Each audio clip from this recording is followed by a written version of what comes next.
Hey, what's up, everybody? My name's Chris Enriquez. I'm your host of tonight's episode of Age of Quarantine. Thanks for joining me. It's been a really exciting past week or so. We've done a lot of cool interviews, and right now we're on week 2. Last night we had Joe Rowland from Pallbearer. Yo, what's up? Jordan from 2 Minutes to Late Night. What's going on, buddy? Everyone check out 2 Minutes to Late Night, the amazing talk show that is filmed regularly at St. Vitus. If you go on YouTube or socials and follow him, you'll be able to watch a lot of past episodes, and hopefully after this pandemic, things will get back to normal so we can all get back to what we do. Hey. Riley, what's up, man? How you doing? Good, how are you? What's up, Chris? I'm doing as good as I can, given the circumstances, you know? How are you? Look at that. Fuck it. You know. Hold on, I'm trying to get this set up so everyone can see me.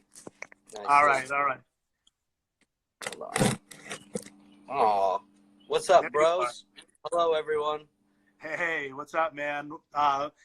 It's funny because one of the guys just commented, Riley's probably high as fuck right now, so I guess he was right. Not yet. Not we'll yet. See how I am at the end of this interview. We'll see if this interview or this blunt burns longer. We'll find out. All right, cool. Well, thank you for doing this with me, man. I really appreciate it. I've been trying to have some fun, you know, during this weird time, and we're just talking to different people every night, you know, and trying to stay engaged and entertain people, you know. How have you been doing throughout this whole situation? I don't know. Pretty bored. It's not much different than when we're home from tour, because Yeah.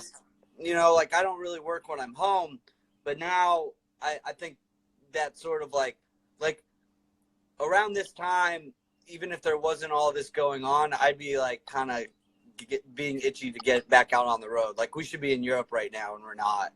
And so like this week is where I'm starting to kind of like get a little stir crazy. So I don't mind, you know,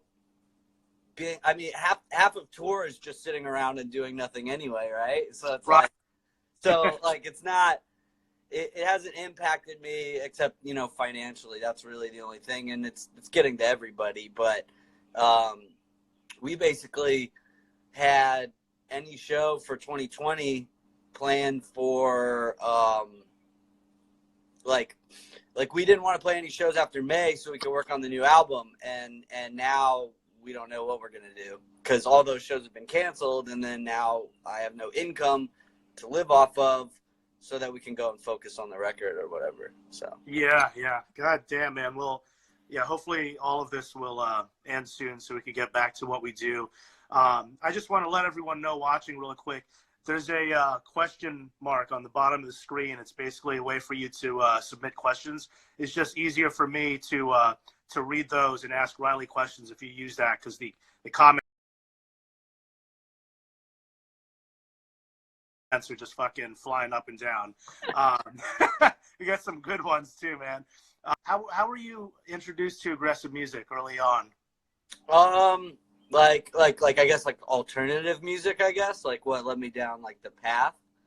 I had a cousin who a cousin Trevor from Southern California, who's like into like a lot of extreme sports and stuff, and he was like into a lot of like the 90s like Fat Wreck, Epitaph roster kind of stuff, and I think we had like a family reunion or something. I would have been like, I saw him around when I was like 15 or 16, and I don't know, I was probably into like 311 and Sublime, or I think I probably liked the Ramones or something like that. And then he was like, no, you should check out this stuff, and he showed me things like NoFX and Hot Water Music and like Strung Out and a lot of that, like all the really popular skate stuff at that time. And then like I just sort of went down that path. I got like really into the Bad Brains, and like for a long time I didn't know the difference between, you know, punk and hardcore and all that, and then all that came later. But yeah, basically all kicked off with like a cousin of mine, and then a friend I used to hang out with in the neighborhood that I grew up in. He had like the classic older brother who listened to metal, and I would hear like Sepultura and like Napalm Death coming out of his room, and not know what it was until like 10 years later, and like piece it together. It was like, oh, I've heard this song somewhere before, and then realizing that it was, Napalm Death or something like that when I was like 8 years old running around or whatever. I love that. That reminds me of a quote from Roger Murray of Agnostic Front, which was never trust a hardcore kid that didn't start punk rock. You know what I mean? Yeah. And I'm not gonna pretend like when I found out there was something of like a scene, I just wanted to soak all of it up. It didn't matter what it sounded like to me. I would go see metalcore bands and grindcore bands and everything. But yeah, I guess it started with punk is what really sort of set it off. But yeah, I came around, like I really didn't get into heavy metal is probably one of the things I got into. I put off like heavy metal and classic rock for a long time because it was I was so like surrounded by it in high school, and I had to be like so punk, and like right. Be like, that Thin Lizzy sucks. And now I'm kind of like, man, I was such a dumbass at 16, like I could have been enjoying that stuff a lot more. But that's where I came from. I know you grew up in Dallas, Texas. Every area and every city has their own St. Vitus. Like we had CBGBs back in the day, and out in the West Coast they had Gilman Street and the Whiskey. What were your go-to venues in Dallas growing up? Oh, Red Blood Club was the place. There was this place called Red Blood Club, and it had, every legendary show that, some of the best shows I've ever seen. Any good band toured there. When Madball came back, they played there. It was one of the best shows I've seen. We played the last show there. I actually have the original sign. They used to have this big metal sign that said Red Blood Club, and it was tagged on it. Tons of bands have played there over the years, and I made a lot of friends there. But my little brother in high school was driving around this neighborhood with his friend and saw the sign on the side of a house and just like stole it and gave it to me. And he was like, hey, I heard you used to go to shows at this place because it closed down. And I was like, yeah. And he gave it to me. And so like I've had this metal sign, the original metal sign from like this. For any Texas punk, that place is kind of like legendary. So it'd be like you having the like CBGB's like awning like outside of your house or something like that. So it's like hanging up in my living. Yeah.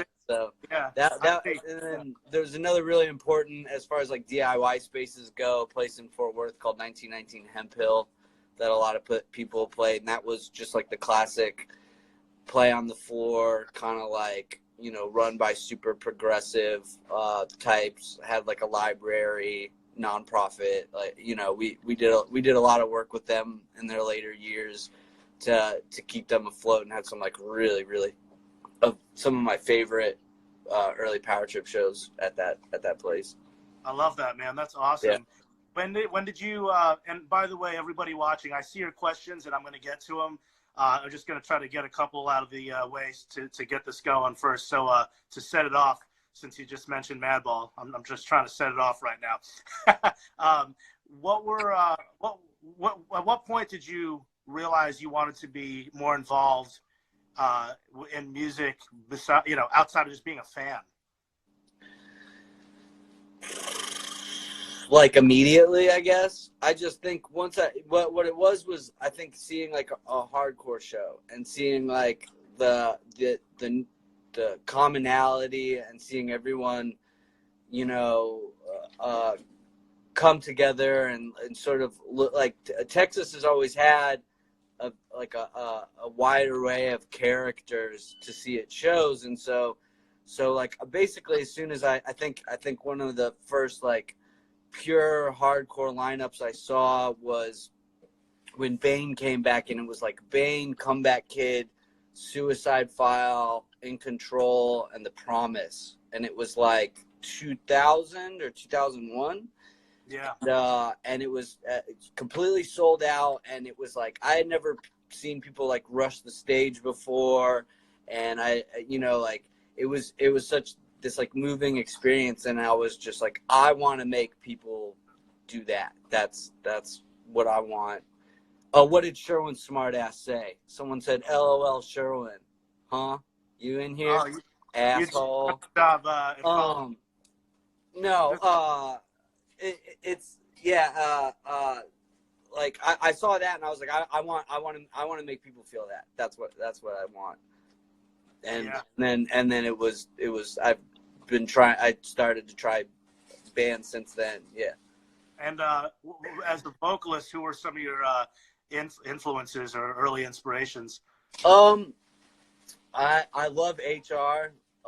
Like when I was fascinated by him when I was really getting into punk, but I kind of am like more influenced by like a lot of the more classic guys,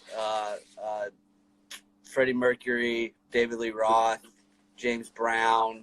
Like I'm really into sort of like the classic sort of frontman, showman sort of thing, rather than the like I'm at our shows to have fun, and I don't need to like contrive anger, even though our songs are angry or whatever. Or if I mean, sure, I've played sets where I'm pissed off, but like I'm up there to have fun, so I'm gonna try and have fun. And those guys always seem to be having fun when they performed, and that's kind of what I want to carry. Iggy Pop, that's another big one. Yeah, I like how you still rock the mic stand. That was lost. Yeah, that actually more came about from falling off the stage at Acheron and like breaking my back. But I picked that up like when I did that. That was a great venue. I'm gonna say hi. Here, the number one biggest Power Trip fan. My dad's gonna say hello. Hey guys. Hello. I'm Brandon, the Riley dad. Wherever I go, I just tell everybody I'm Riley's dad. And he wants to hit this, but just not on screen. Oh man, I don't know what you're talking about. So what did you ask me? I forgot. Oh no, you answered the question. I was wondering, vocalists who you're. Right.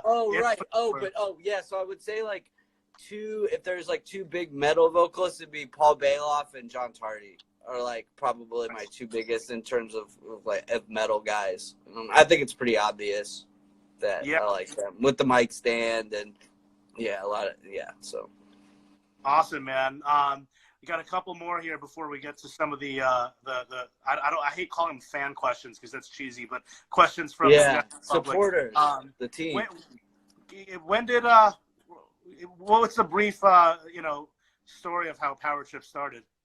I mean, it's nothing too fascinating. Like I had an older band that was breaking up, and this was right around the time Red Blood Club closed or was closing, and Blake and Nick and Wetzel all had another band where they weren't really happy with their vocalist, and I had sort of thrown it out there that I wanted to do this kind of New York hardcore metallic sort of influenced band, and they were more of a straightforward hardcore band, so they asked if I wanted to join on vocals, and I said let's keep everybody in the band, but let's just do something completely different and give it a different name and all that. And so Blake and I were talking over AOL Instant Messenger, so this was like 2007, like probably late 2007.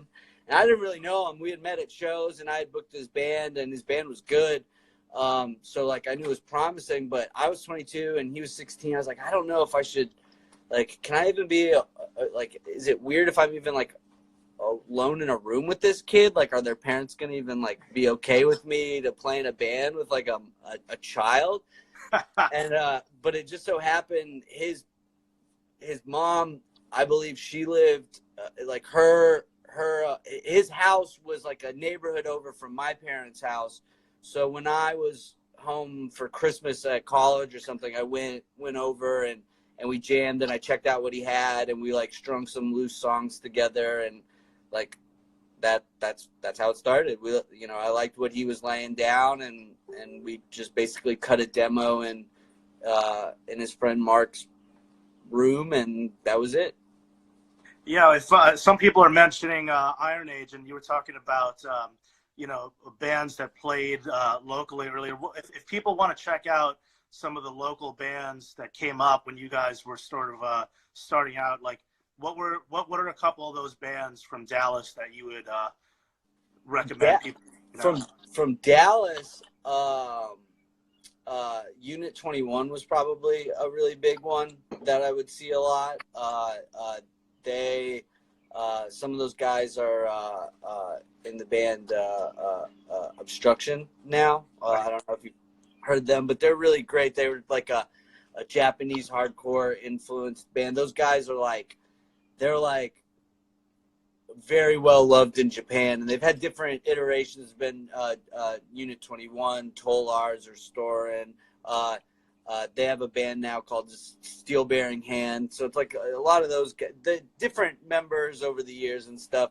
But those guys were always starting bands. Oh fuck, the name escapes me. Which is, this is starting to work. I used to go see this band that was very Discharge and Motorhead influenced. Oh God, I can't remember what they're called. If it comes to me, maybe somebody from Dallas will know. But there was Spasm 151 was a band I never got to see, but always heard about, that I listened to. Kill the Client was a grindcore band from Dallas that was huge. Damage Case, whoever said that, Damage Case was the band. Yeah, they were the shit. They were great. They would play with anybody, but they were a very rock and roll hardcore. Like it was like Motorhead, Discharge, Worship, and they kicked ass. But I mean, like for hardcore bands that got me wanting to do stuff like Power Trip. Yeah, it was Iron Age, it was Bitter End, it was stuff like Hold Fast, Pride Kills, Will to Live. A lot of our Dallas had to do a lot to build its own scene and identity at the time. It was we all did a lot of driving to Houston and to San Antonio to catch big shows. A lot of packages used to skip Dallas, and we worked really hard to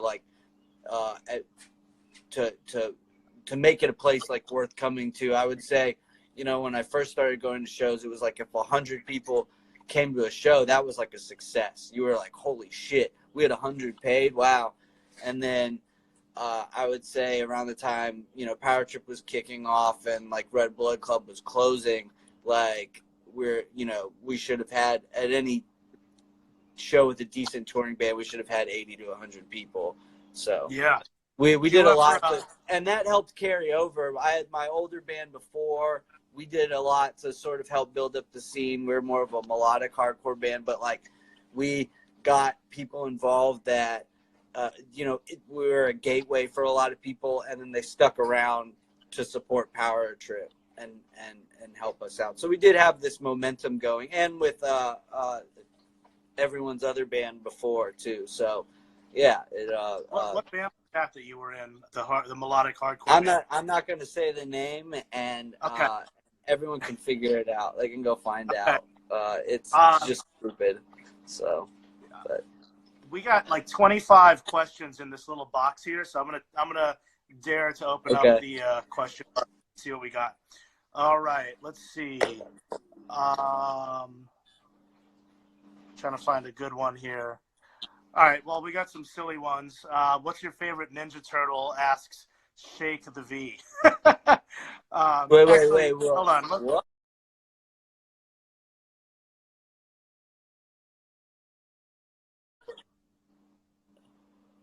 We got 4 questions from @ShakeTheV. Let's pick the best one here. How cool is Ice-T and the rest of Body Count?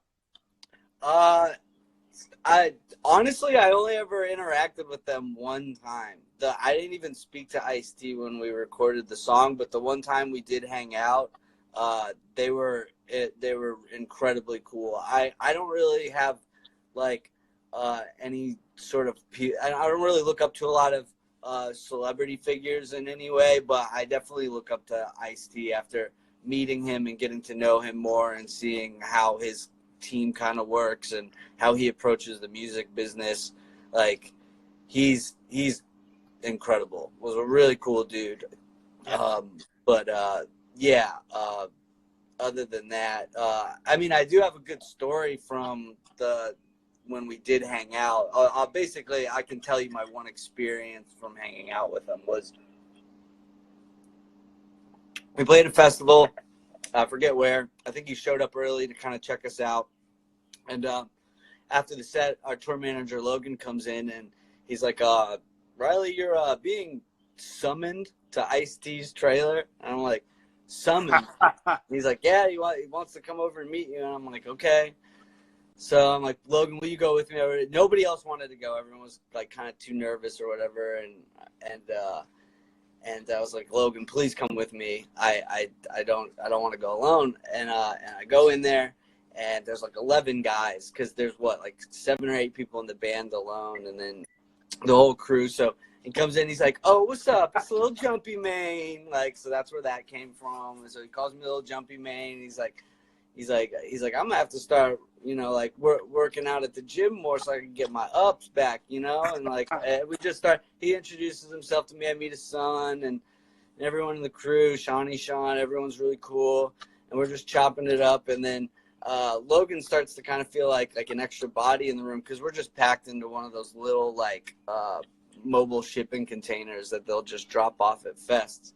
And Logan's like, yo, Ice, real quick, I'm going to get out of here, but I just want to let you know that the first time I ever masturbated to completion was to the back of the Power record where you got that chick in a thong holding an AK-47. Oh, my God. Everyone in the room's like, ah! They start, laughing and shit, and I'm laughing. And then, Lil Ice is like, yo, man, that's my mom's. Yeah. And Logan's just like, woo! And it just kind of, backs out of does the Homer Simpson where he just fades into the bushes and just he's like, I'm out of here. But yeah, that was cool, because it was kind of we had a great talk and everything, but Logan really kind of left that lasting impression on them, sort of, and he's even told that story, which is great to know that that stuck out in his mind too. We just had an event here a couple of weeks ago with Ice-T. And he told that story live on Revolver's Facebook channel. Oh, really? Okay. Yeah. Wow. I heard him tell it on Sirius XM, but that's so cool that he's telling it to others. That's what I mean. To have that feeling to have left an impression like that. It kind of makes me wonder that it's kind of fucked up to think about, but what if Logan had never jerked off to the back of that album cover? Maybe I wouldn't have done a song with Body Count, because if he had told that story, maybe just maybe it wouldn't have stuck out in his mind to you. It's something that he remembered, obviously. So I love that. Yeah, but that was my real only interaction with him, was just general meet and greet and kind of talk. But yeah, he's. Looks like your screen froze. Oh, there you go. Yeah, I got less than 20%. I got a low battery notice, but I can plug in if I need to, so it's okay. Okay, no worries. I was gonna say, I actually when I booked Power Trip on the Loudwire Music Awards a couple years ago in LA, I actually got to experience Ice's reaction to you guys, because I was sitting kind of around him while you were playing, and he was fucking so into it. So I could tell it was genuine. He was feeling it. My dad was across the venue, and I guess saw a guy just rocking out and was like, who the hell is that? And then looked over, and it was Ice-T. Yeah. Me and Riley's mom went to the show. It was one of the best days that we've had in a long time. That's exactly what happened. I think y'all met. I said, who the fuck is that? We may have. And there he is. And it was so cool. Tell you what, you got a proud dad here. Yeah, you guys won the best new artist award. All right, let me get to best song of the year. That's what it was. The best song of the year, and you yeah. And what I liked about that was it was the only one that wasn't chosen by like a committee. Like it was all based on streams. Like we straight up just like out hustled the other bands that we were nominated with. No, absolutely. If anyone watching hasn't seen that, you could go on YouTube and find Jamie Josta doing a Motorhead song with Power Trip. Yeah, that was really surreal. Yeah. All right, I feel bad for not taking people's questions, so let me see if I could get a couple other good ones here. What's your favorite Mammoth Grinder song? At Metal X Mountain wants to know, what's your favorite Mammoth Grinder song?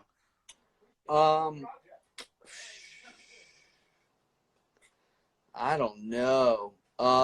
There's a lot. I guess the first one that popped into my mind is Pulverizer. Yeah, Pulver. I'm really bad with song titles. I think that's the opener off of the Hatred Surge split. But Pulverizer. Surveilled is a good one. I mean, Total Extinction is just like they have so many good songs. They have endless amounts of good songs. Yeah. All right. So at Red Youth wants to know, did the name Power Trip come from the first Ludacris album? No, I just thought it was a cool. It solidified knowing that I wanted to do a crossover band. I had the name Power Trip for like 2 years, just kicking around like all right, I have this good band name, and then I started to get into crossover and discovered Ludacris and discovered that they had an album called Power Trip, and I was like, all right, that kind of seals it. Like, so it wasn't like directly because of that, but it helped me solidify it, sort of. Yeah. Yeah, Ludacris is fucking sick. SQ Tip wants to know, what's your favorite Pantera song? I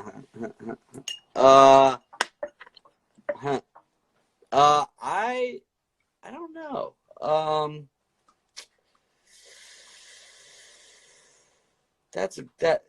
I guess Domination. I mean, that has the riff, right? You know, yeah, that's the one everyone really. I'm not a huge Pantera fan, straight up. Okay. I'll be honest. Like I don't really have like a favorite Pantera, like a go-to favorite Pantera song. But they're fine. Nothing wrong with them. Yeah. Got plenty of good riffs and stuff. But yeah. All right, I'll do one more question from people watching, and then I'm going to go back into my hot ticket to Spain. We can do all the questions. We can do all of them. I've got nothing but time. Oh yeah, well you know what? I know we all do. We have nothing but time. This thing kicks you off. It kicks you off at 9 o'clock. Like, okay. For an hour. Okay. Hot ticket to Spain. What was it like touring with Matt Pike? Oh man, he's so cool. Like I'll be honest, I had an interaction with him before he got sober, and he was such an asshole. I won't go into like major details about it because it's just not necessary. But I was a little weird going into that tour because, you know, I had heard mixed things about his personality and that he can be real, like kind of like flip of a switch sort of guy. But he was so laid back and so cool, and would just do these really nice things, surprise us with pizzas after the show, or that's awesome. you know, like he brought me like a carton of cigarettes. He just texted me the other day just like to check in and see how we were all doing. So yeah, that whole crew, that whole High on Fire crew was one of my favorite groups of people that we've ever gone out with. Shout out to everyone in that squad because they were like, they were so good to us. I love all, and you got to tour with my bass player Sarah too. Mm-hmm. Sarah's the best. We love Sarah. Yeah. I got a quick. I'm going to interject for a second. I got a quick funny story about Matt Pike, but I don't drink anymore. I'm sober, but I actually got a tattoo at Matt Pike's house one day, but I didn't know that I was at his house until I walked in. So I go in the house with this guy that's about to give me a Melvin's tattoo. I got a Melvin's tattoo on my arm. And I walk in and I just see High on Fire and Sleep posters everywhere. And I go, wow, this guy really likes High on Fire and Sleep. And the guy turns around and looks at me and goes, you're in Matt Pike's house right now, dude. I'm like, oh, really? Like, and he came home and we hung out and he was cool. But, That's cool. That was when he was still in Oakland? Because he's in Portland. No, this was in Portland. Oh, Portland. Okay, yeah. Yeah, he man, yeah, I like I said, he's certainly like a weird guy like anybody else, which I love. I think like one funny thing was we were all just standing around bullshitting outside, and there's kind of a lull in the conversation, and this, I don't know where this came from, but it just made me laugh my ass off. But he was like, yeah, never less than 5 feet from a gun anywhere in my house. That's unbelievable. And that was it. That's all he said. And everyone was like, oh, okay, cool. But yeah, it was great. Like, I think it was cool. It was his first tour sober. So, I think a lot of it was him figuring out what to do with himself. Everyone was super cool with him, and he was super cool back. Can't say enough nice things about the guy. That was an unbelievable package at elsewhere. We didn't want to tour. We wanted to be not touring and working on the album, but that tour was too good to turn down. Yeah, no, absolutely. That was a Creeping Death and Devil Master. Mm-hmm. Yeah, if anybody, I'm going to do a shameless plug here, but any of you guys that are quarantined, if you want to watch the Power Trip performance from elsewhere in Brooklyn on that tour, go on revolvermag.com and go on our YouTube. The entire set is there. It was fucking sick. You know what? I want to interject real quick. Everyone keeps saying how stoned I am. I have very little eyes. See this? See this? So I'm not always as stoned as everybody thinks I am. I'd have to do this to have my eyes open like a normal person. Okay? Let's just get that out of the way. Always wanted to clear that up. But yeah, go watch our set on the Revolver YouTube. You guys did a good job with that. That was fun. Thank you. Yeah, I'm going to jump ahead and just get something else out of the way that people keep bringing up and just say fuck it. So obviously everyone knows about this Trapped Twitter situation, which was amazing. Before I ask you about it specifically, did you see the headline today that that they're suing the person that supposedly hacked their Twitter account and that it was a parody? Did you see that? I didn't see. I saw the parody account, which was hilarious. I did not see that they're trying to sue them, which is pretty funny. Yeah. It's become pretty clear to me that the guy's just desperate and just trying to do it for attention and like hope that it like. So I guarantee you, their manager is like, God, you guys are so pathetic that maybe if you just embarrass yourself, we'll sell some extra tickets because people will go see you out of like morbid curiosity. Right. Like, I think that's obviously what the guy's doing. But like, I have nothing better to do. I'll entertain it all day. That guy is an idiot. I mean, like, I'll sit, it's not hard to sit back and think of funny shit to make fun of a terrible band that, like, you can't even really call them a one-hit wonder. It wasn't even a hit. It wasn't. Usually the term one-hit wonder is reserved for bands that actually have a number one hit. I don't think that they ever had a number one hit. Riley, I got to be honest with you. When I saw that shit was going on, I had heard of Trapped, but I'm going to turn 40 this year, so I skipped all that stuff. I was never into that stuff, ever. Neither was I. I got lucky. I got lucky with my cousin because I basically I skipped over most new metal. But, that Headstrong song is on the radio. We know who they were. I mean, who they are just from that. Like, I know it for it being a notoriously shitty song. Right. So, the amount of people who just straight up didn't know who they were or had them confused for a different band had me laughing my ass off. Dude, that was really funny. the whole thing has been so entertaining, and the timing of it is fucking great. Is that a landline? Jesus Christ. Yeah, my dad still has a landline. Love it, love it. So let's stick on the trap thing for a second. Did anybody actually? And by the way, anyone watching, if you don't know what we're talking about, just look up Power Trip and Trapped on Google, and you'll find a bunch of articles about this Twitter beef that went on over the past. I can't believe they called it news, but hey, that's where we are. Dude, so did anyone from the band's camp actually reach out to you directly or anything like that, or like anything behind the scenes? No. Everything that has everything that has happened has been as transparent as possible. He's definitely been like giving my information to like Craigslist, like personal ads, and like a couple like weird auto prank calls, like stuff that like a guy who doesn't know how to troll someone would do. It's so obviously that guy too doing it. Wow. Yeah, no, it's like he's big mad. So weird, man. Like, remember a couple of years ago, the guy from Creed was on the news because he was losing his mind, and he thought like somebody from like the CIA was following him or some shit. Like, yeah, it always seems like every few years there's some guy from one of these fucking bands that's just losing his mind. And I'm glad that you were there to whatever. I was gonna say capitalize off of it, but I think you were just having fun. And I was just bored out of my mind and having fun, and that guy is a piece of shit. Like, yeah. All right, let me take you back. For a second, Riley. When did you realize that Power Trip was turning into something bigger than what you had either intended or imagined it was going to be? Definitely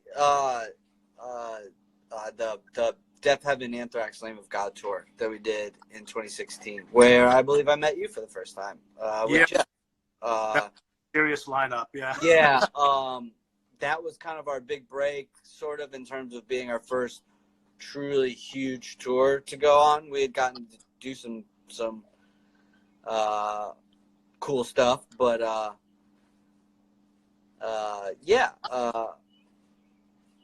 that was the moment where I could see people who had no idea who we were enjoying us and getting into it. Like watching a room of people who were like, who the fuck are these guys? Like, just get them out of the way so Anthrax and Lamb of God could play. And then, by the end of our set, having them enjoy it. So, that was the moment where I knew where if you put us in a room with people who like heavy music, then we can work a crowd, and you can probably leave thinking that we don't suck, like. Yeah, I think you're doing. I think the way like you were quoted recently in the press saying something like our music isn't for a bunch of rednecks to what was that? Like you were basically just pointing out that your fans to understand kind of where you're coming from, and it's not music for rednecks to just fucking use as a I regret how I don't regret it, but like I should have worded it better, because there's nothing wrong with some people take pride in being a redneck because it means that they're a working class person, like rurally, and I have plenty of respect for that. Like a ton of this country is built on our agriculture, but what I meant to say is this is not the days of tailgating in a parking lot with your bros so you can like take your shirts off and shove each other around and then sexually assault a bunch of women. That's what it was. Yeah, like that's basically what the sentiment was, is that like there is now enough nuance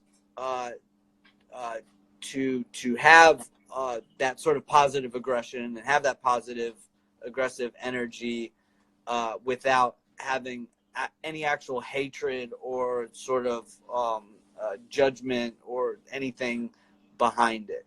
If it makes sense, A lot of sense. And I just was gonna point out that considering that you guys are crossing over, which I've noticed too. You know, I when I saw you guys on this last run, you know, you can kind of tell like, oh wow, that kid looks like he's just stage diving for the first time. They're figuring it out right now, and that's the weird part about it, I'm sure, and a cool part. But I think it's good you're finding ways to educate newer fans that may not get it, that might be coming from more of that sort of aggressive music world where they're not really thinking in a socially political aware kind of way, and they're just kind of there to act like a bunch of dicks, you know. And well, I think that was cool to address. I think the younger kids are the progressive ones. I think they're the ones that get it easier. It's more kind of like retroactively teaching some of the older guys that want to have fun, that might be stuck in the past, like, hey, you can't enforce your old habits on these people. Like, this is how our shows are gonna be. Like, you know, like I don't dictate how people can mosh. Just don't be an asshole, right? Like, it's pretty clear that you don't be a fucking dick. And then if you're, you know, like, if you're do it too much, like, or just don't stand on stage, or, you know, like, it's just, don't throw beers at the bands, don't spit on bands, whatever. Like, it's really obvious things that some people just need to be taught, I guess. Yeah, no, I'm glad that you're making sure to address things like that. Somebody just said we should have told Trapped that we were doing a live Instagram chat in case they wanted to ask any questions. Yeah, man, bring it on. All right, let me see what people are submitting, because I see we got 9 more questions here that I have not. Okay, let's find a good one here. All right, how come the Armageddon Blues is not on Spotify? What? It is. It's under the Opening Fire album. All right, that's coming from Riley himself. So you are not looking in the right place. It's collected. That Armageddon Blues, the song, is on Spotify. It's collected under the Opening Fire collection. All right, the Dillinger Compound. That's Andrew Daly, who is the guy that runs the Dillinger Escape Plan fan club. Says Greg Puciato said that you were his favorite vocalist. Not really a question, but more of a statement. Yeah, Greg's always been super encouraging when we've met about me as a performer, and that's always nice to hear, coming from a band that's so notoriously crazy, and for having a crazy frontman. So yeah, respect. Yeah, I love Greg, and just a quick shout out to him. He just came out with a new single on his own record label, so you guys should check out Greg Puciato's single if you haven't already. Okay, so at Michael Hudson wants to know, what is your favorite Obituary song?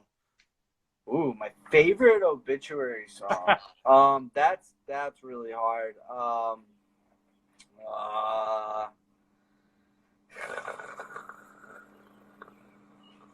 I guess Don't Care, because it's sort of like kind of like a pop hit, and the riff is just so good. Like, you know, that's one that, like, you can hear it a couple times and you already know all the words. Like, that's, if someone that would be like, I've never heard Leeway or I've never heard Obituary before, you know, play them for me. I would probably show them Don't Care. But they've got too many. They have too many good songs for me to choose a favorite. Yeah, no, for sure. All right, this is a fun one. At Bomb Shun wants to know, Ramones or The Clash? The Ramones. Nice. Queens, baby, New York. Or really the Wipers, but yeah, the Ramones. All right, the metal does wants On to the know. Floor is a really good choice, by the way. Whoever just said On the Floor. I love that song. At the metal does wants to know, wax or blunts? Blunts. Wax is too much work, too science. I'm old. I like to smoke old school. Cool, man. So we just got a couple of those questions out of the way. Thanks for submitting. You guys have still 20 minutes to keep going. I've obviously covered a lot here in terms of like some of the crazy moments in your. I know it sounds weird to say career, but that's what it is, I guess. What do you think was like one of your biggest holy shit moments, though? I mean, between obviously you toured with Danzig. That had to have been nuts. Yeah. And the Misfit show. The Misfit show in Chicago. That was a huge holy shit moment. I mean, it was in an arena. We played with the fucking Misfits. Like what 14-year-old doesn't into punk doesn't like dream about seeing the Misfits, let alone playing with them. Like that's just the bands that I've played with that I never thought I would that I would let alone see but have played with is just like honestly the best blessing or the opportunities. Like over the summer, because of like the festivals we played in Europe, we got to see Tears for Fears. I got to see God damn. Yeah, they were incredible. Fuck, they were so good. They played songs from the Big Chair front to back. It was insane. I saw Hawkwind, like I guess original Hawkwind, like Dave Brock Hawkwind, which was amazing. And I didn't know it was gonna be Dave Brock's Hawkwind, and that was like that guy is 76 years old or something like that, and it was the best guitar performance I've ever seen anyone put on in my entire life. It's awesome to see guys that old still just able to fucking bring it. I just saw Killing Joke recently at St. Vitus, and Dude, it was the same deal. I saw some of the footage. They looked awesome. Yeah. Somebody mentioned earlier, what I mean, this is such a general question, but he said, what was your favorite show ever? Please say Psycho Las Vegas. And then someone else mentioned Psycho Las Vegas earlier too. I guess that was a standout show for you. I cannot in good conscience say that Psycho Vegas was my favorite show. It was certainly one of the most interesting shows I've ever played, considering that we played on a 12-foot stage over a wave pool. So that was pretty weird. And I actually have had reoccurring dreams for years of us playing in front of a pool, like a stage set up in front of a pool, and just being like, this seems so dangerous. Like, we're going to get electrocuted or something like that. I don't know, whatever. But then it really happened. And then it happened again. We played a water park in Jakarta, Indonesia. And it was very weird. Everything on stage is rusted because of all the moisture and the chlorine. Right, makes sense. Water parks do not make for good venues. But it was. Don't get me wrong. The Psycho Vegas thing was fun as hell. Like, watching people mosh in a pool is really funny. But favorite show all time ever that we played, I don't know. Maybe our 10-year anniversary show, like the first Evil Beat that we did. I think it was just because it was such a like I never thought we'd make it to 10 years. All my friends were in. I mean, there was 1,500 people there, and I probably knew almost all of them. It was like everyone I've met over the past 15 years was there, and it just felt like a really big. Well, mostly everyone was there, and it was just this moment where it felt really like I've never felt so supported as a person or in a project or with a band. So that's probably my favorite show. That's awesome, man. Yeah. This went by so quickly. We're at the 9-minute mark here where we basically get kicked off. Who's next? No, we'll kick them off. We'll kick them off. Well, I'm not done yet, but I did promise a few people I'd ask you this, being that we're here in New York. And okay. My buddy at Druce Willis mentioned this earlier, so I don't know if you know this, but Joe from Outburst is watching right now. I saw that he was watching. And I just interviewed Mike Dijon from Outburst and Crown of Thorns. So very cool that you mentioned New York hardcore a lot.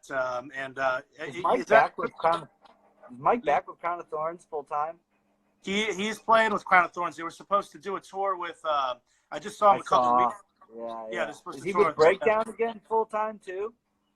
No, I think that the Breakdown guys are like the original guys, like Carl and all the Killing Time guys. Yeah. But I thought there was a show recently where Carl and Mike played.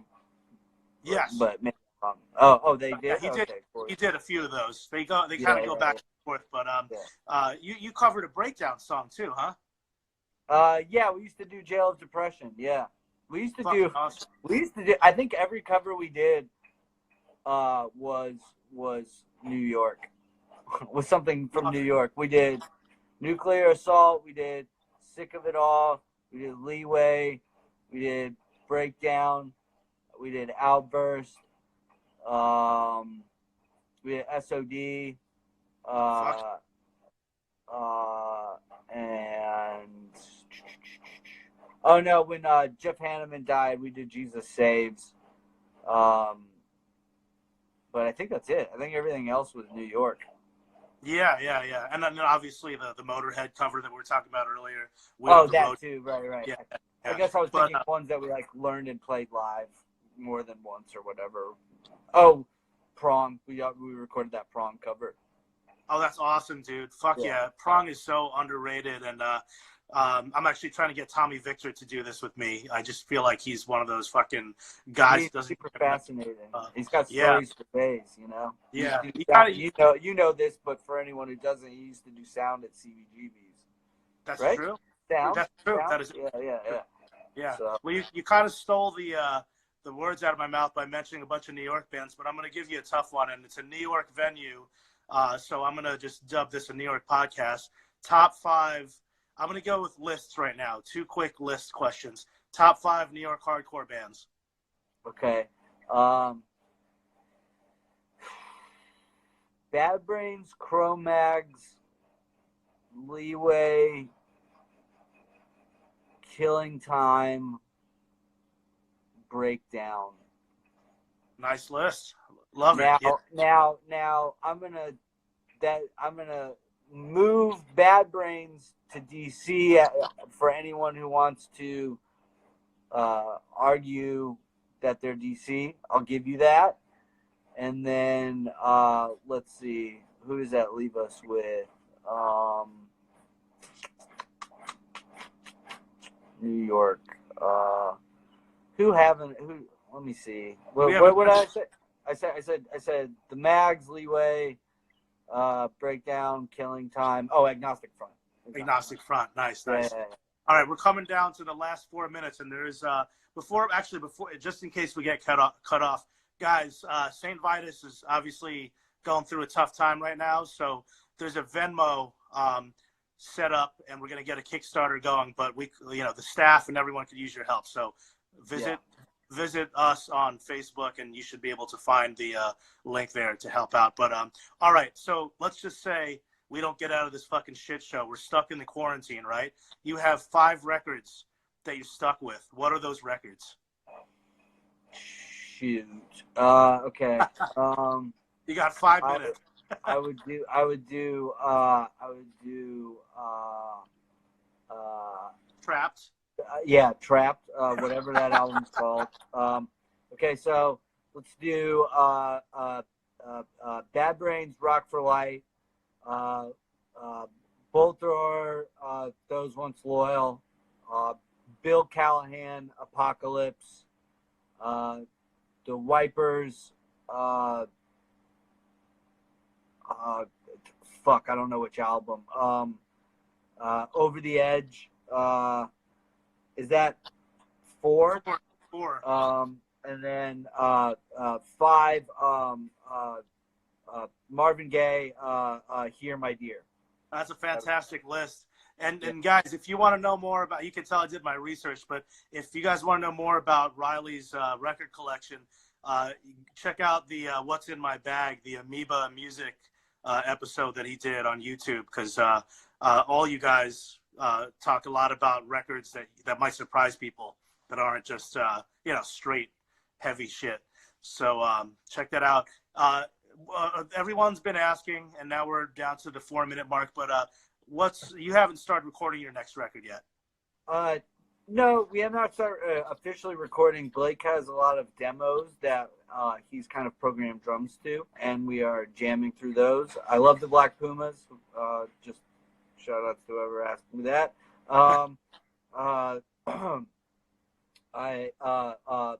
But yeah, he's got a lot of stuff in the tank. Now it's just about a matter of figuring out when we can get together and tighten everything up. But the good news is if we can get some funding and everything, we can have we can move the recording schedule up a little bit. Cool. So is there anywhere right now that people can? Are you at that stage yet where you're trying to do crowdfunding or not? Not yet. Well, we're gonna do we've never been a band to go and beg people for money, I'm not gonna crowdfund an album.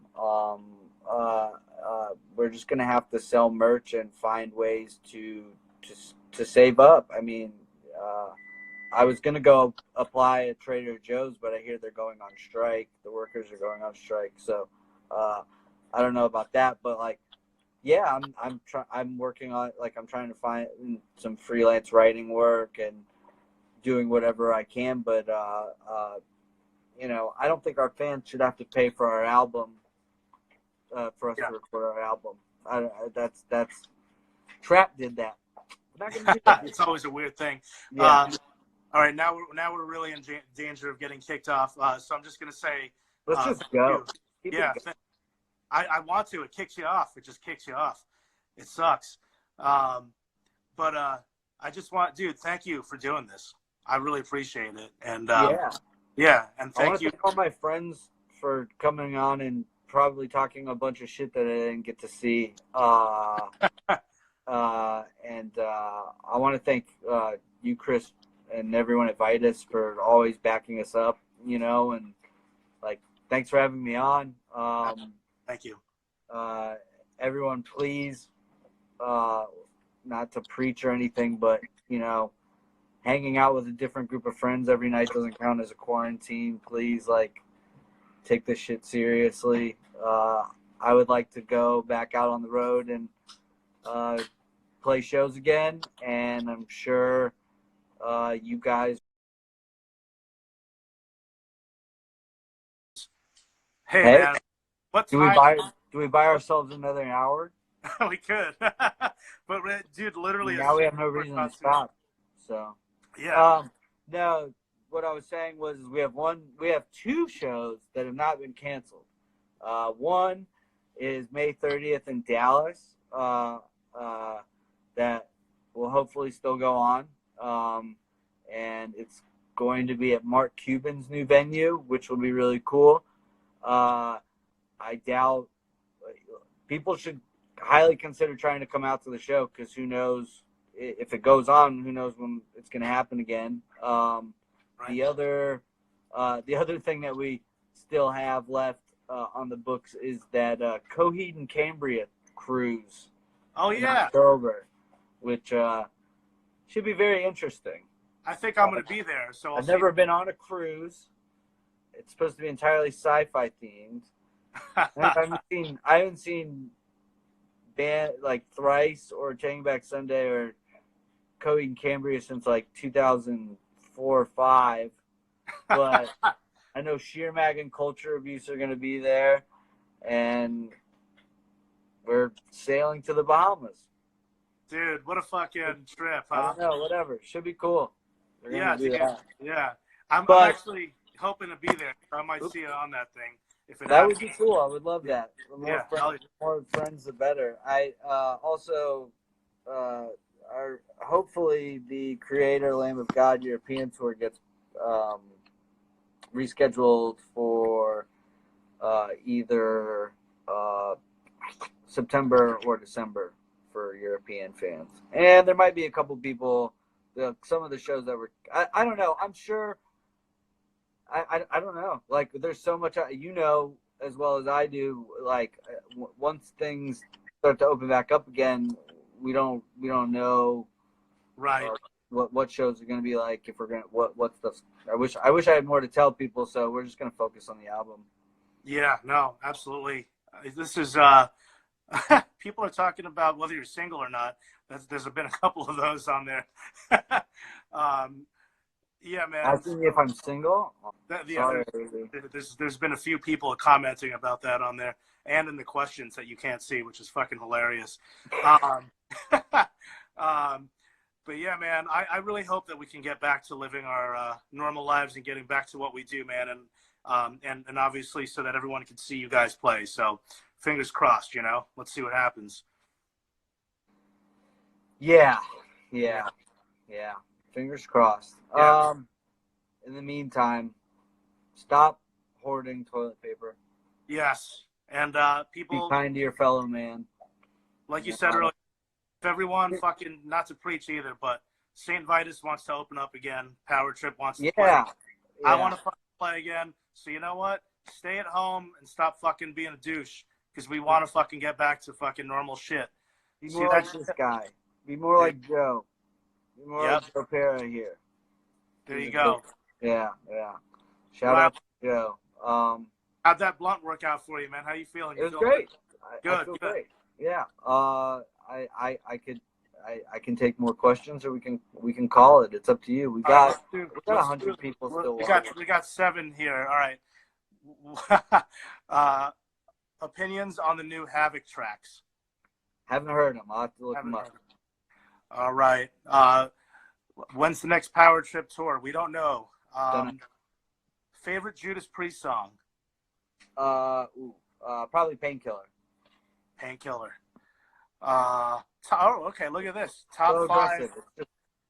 Let me give a shout out to this person. This is a good one.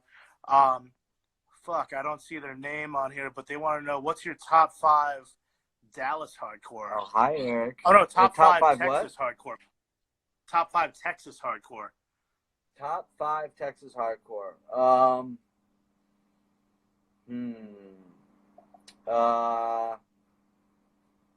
Iron Age, Bitter End, the Big Boys, the Dicks. This is in no order, by the way. And probably I'm not even thinking of modern bands. So then Impalers, I guess. Yeah, Impalers. Oh yeah, great, man. Yeah. Fuck yeah. Secret Prostitutes, Marked Men. Tons of Yeah, man. Oh, yo. Yeah, fucking ZZ Top, Texas man. hardcore. Yes. Yeah, Texas hardcore. We love Judiciary. Yeah, Judiciary's dope, man. The Dicks, MZC. Texas has always had a lot of good shit, man, in the punk and hardcore world. Yeah, man, fucking I've run out of questions on my end. I think we might call it, Riley.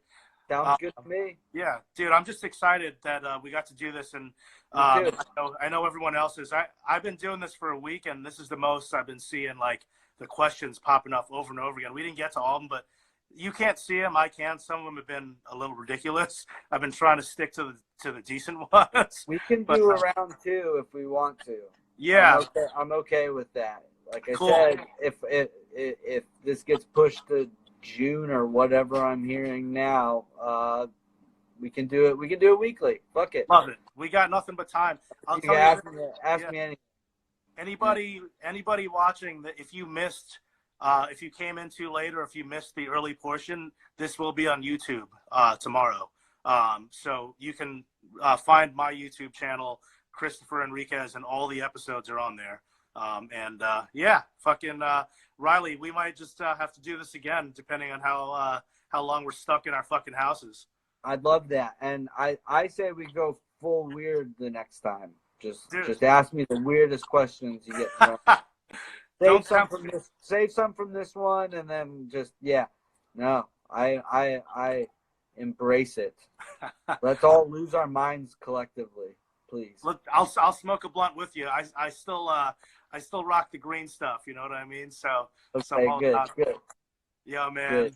You enjoy the rest of your day, and I'll be in touch soon, man. Yo, thank you everyone for tuning in. Thanks, Chris. Thank you. I hope you all get your money and be safe.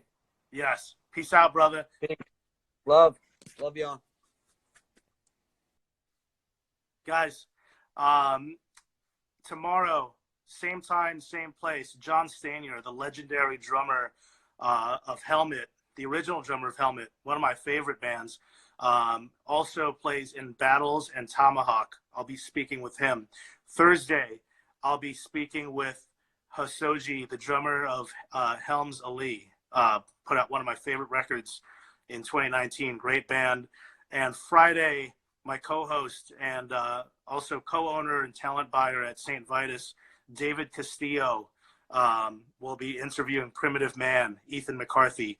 That's what we have in store for you this week, and we are going to keep it going for the rest of the quarantine. And who knows, if you guys are enjoying this, we might keep it going after the quarantine. So keep sending us your positive messages and tuning in and all that. So again, if you missed any episodes, visit my YouTube channel, Christopher Enriquez. You could watch all the episodes that have taken place and moving forward. Thank you so much.